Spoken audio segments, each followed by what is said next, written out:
All right, guys, here is part 2 about organic compounds. So once again, review of compounds that we looked at before this whole break started, just to refresh your memory. So for this video, I'm going to talk about alkenes and alkynes. And you'll remember the first video was about alkanes. So there's very subtle differences between those names. Just an E in alkenes makes it different. Okay, but what that E tells me is that an alkene contains a carbon-carbon double bond. So I'm just going to flip my page over to remind you what we looked at.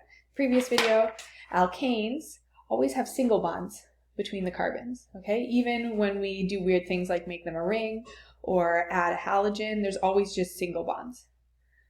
But with alkenes, we have a double bond, okay? So I'm going to go through the same thing that I did in the previous video, where we're going to do a name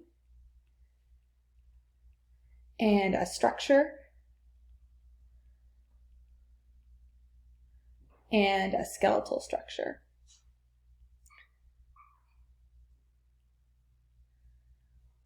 Okay, so just 3 pieces to see the connection between them. So how we can represent an alkene with a name, a structure, and a skeletal diagram. Okay, and just to refresh, when we're naming organic compounds, the first thing we want to think about is how many carbons are present. Okay, and I've made this little handy card so I can keep referring back to it, which matches the number of carbons with a certain prefix. Okay, so let's do an alkene that has 4 carbons, so that would be butene.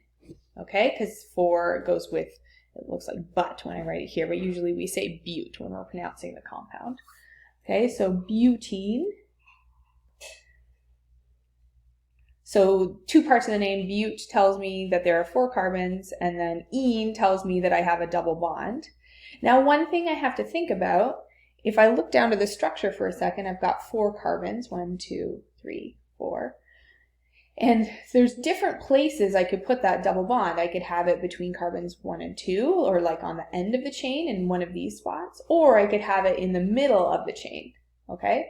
And you might remember that we can kind of label our carbons or number them, okay? And say I actually want to have my double bond here in the second spot or after carbon number 2, so I'm going to call it 2-butene, or you can stick the number in the middle of the chain. You'll see that sometimes, but 2-ene, okay? Either of those would be an acceptable way of writing that name, okay? And what that tells me is I'm going to put a double bond between those 2 carbons, single bonds here, okay? And then the last thing I have to do is just make sure every carbon is making 4 bonds, and I do that by adding hydrogens. So this carbon right here has just 1 bond so far, so I'm going to add 3 hydrogens. This carbon, though, is already making 3 bonds, so I only need to add 1 hydrogen. Same with this carbon right here. And then this one gets 3. Okay. Now, to represent that with the skeletal diagram, you'll remember these are the ones that just have lines and sticks.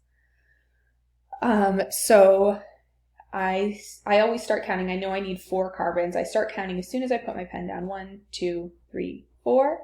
And then the nice thing about skeletal diagrams is I don't have to draw in every single hydrogen. So when you're asked to draw a structure, you have the option of either drawing it this way or drawing it this way. Okay, and I find that as students get more familiar, they prefer to draw these because they're way faster. Okay, now I do want to show that there's a double bond in my skeletal diagram. So to do that, I just figure out this is the spot between carbons 2 and 3, and I put a double bond there. Okay, and then that's it. I've got a name, I've got a structure, I've got a skeletal diagram. An alkyne, very, very similar idea, except now I have a carbon-carbon triple bond. Okay, so same idea. I'm going to do a name. I'm going to draw its structure. And then I'm going to include a skeletal diagram as well.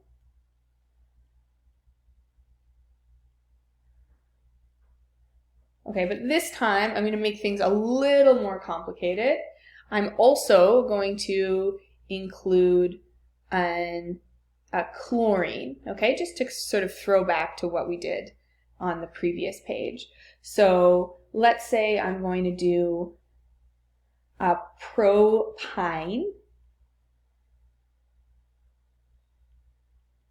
Okay, so prop means there are 3 carbons, and then yne tells me that there's a carbon-carbon triple bond. And I'm also going to put a chlorine on my propyne, so I'm going to call it 1-chloropropyne. So my structure now is going to have 3 carbons. 1, 2, 3.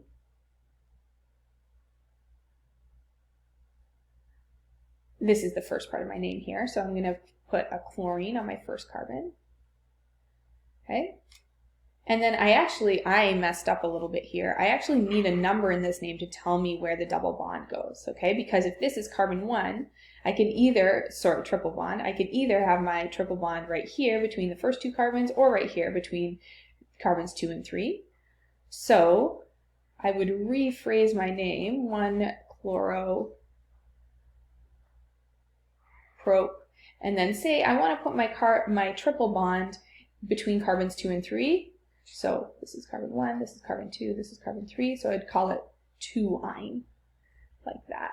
And then it's really clear where that triple bond goes between carbons 2 and 3, or after carbon 2, that's what the 2 means. And then I just have to check that everything is making 4 bonds. So this carbon right here, it's already making 2 bonds. I'm going to add in hydrogens to give it 4.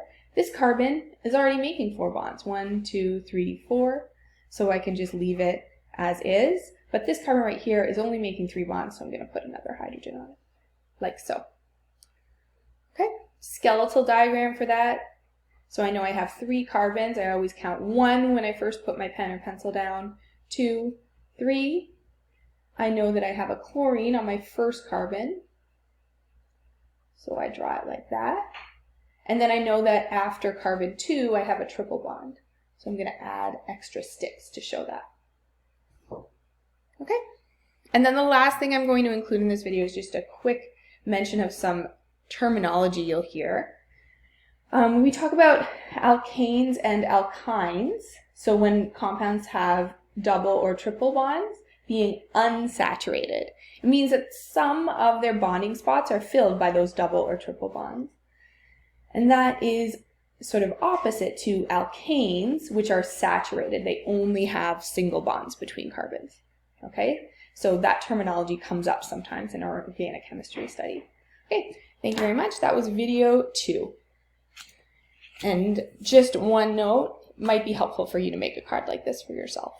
I find it nice to be able to just not have to flip back between my notes to use it. Thanks again.